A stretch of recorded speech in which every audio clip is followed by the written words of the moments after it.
Podcast listener John Anders writes in to ask this. Pastor John, I've had various physical injuries over the past several years that have drastically and positively impacted my life. God has done much through my suffering and sorrows. How can I most magnify the gospel through my everyday actions in the midst of a debilitating injury so that others see His glory and come to delight in Christ?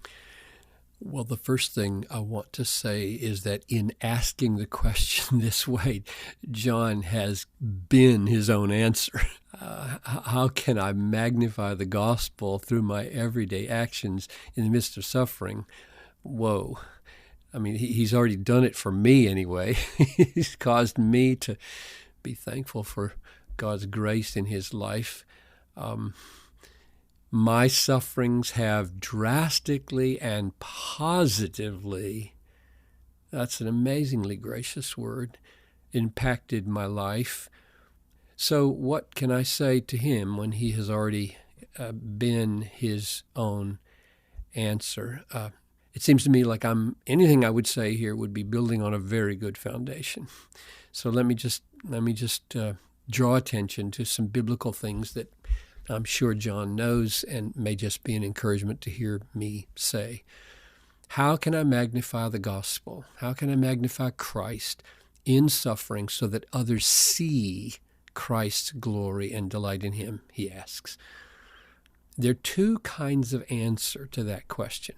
One is, how can John maintain his own faith and hope and joy in suffering?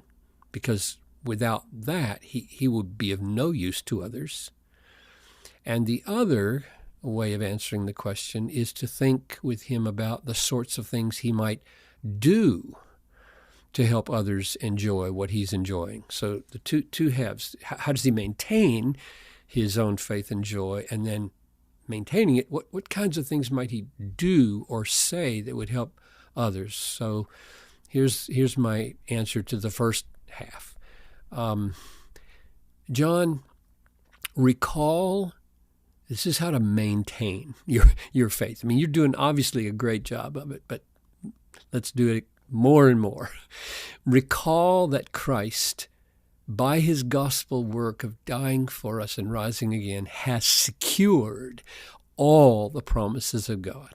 All of them find their yes in him, 2 Corinthians 1:20.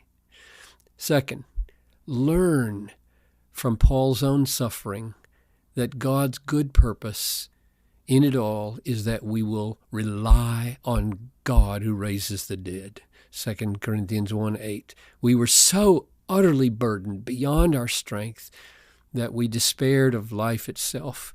Indeed, we felt that we had received the sentence of death. That was to make us rely not on ourselves, but on God who raises the dead. So every horrible thing that comes into our life is meant to cause us to fall on the Christ who raises the dead and increase in our confidence that we will be raised and we should rely on nothing but him.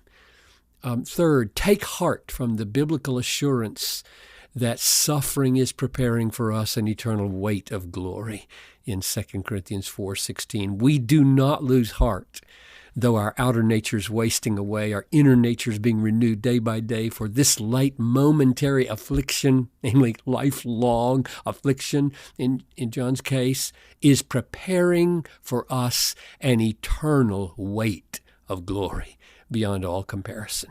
So take heart. Everything we walk through is working and preparing and increasing a weight of glory in the age to come for us. And embrace Paul's experience that when he asks the Lord to take away the thorn and doesn't give it, he glories in the all-sufficiency of the grace of Christ, which is what you're doing. 3 times I pleaded with the Lord that he would take it away from me, and he said, "My grace is sufficient for you. My power is made perfect in weakness. Therefore, I will all the more gladly boast of my weaknesses, so that the power of Christ may rest upon me. For the sake of Christ, then, I am content with weakness and insults and hardships and persecutions and calamities. For when I'm weak, then am I strong." And in those verses, John, we've already moved to the second way of answering the question, haven't we? Namely, not just how can you maintain your joy, your hope, your faith. But what sorts of things might you do that would help other people see and enjoy Christ? Because Paul just said in those verses, I boast in my weaknesses. I'm content in my weaknesses. And so that's the sorts of things we should do. We should exult in Christ in our weaknesses. So I would say maybe here's 3 concrete suggestions. And who am I to talk? You know these.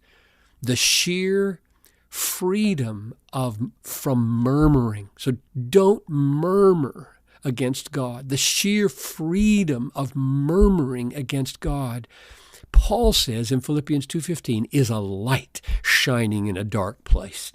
If we don't murmur in our lives when hard things come, we are like lights shining, and that's exactly what John said he wants to be.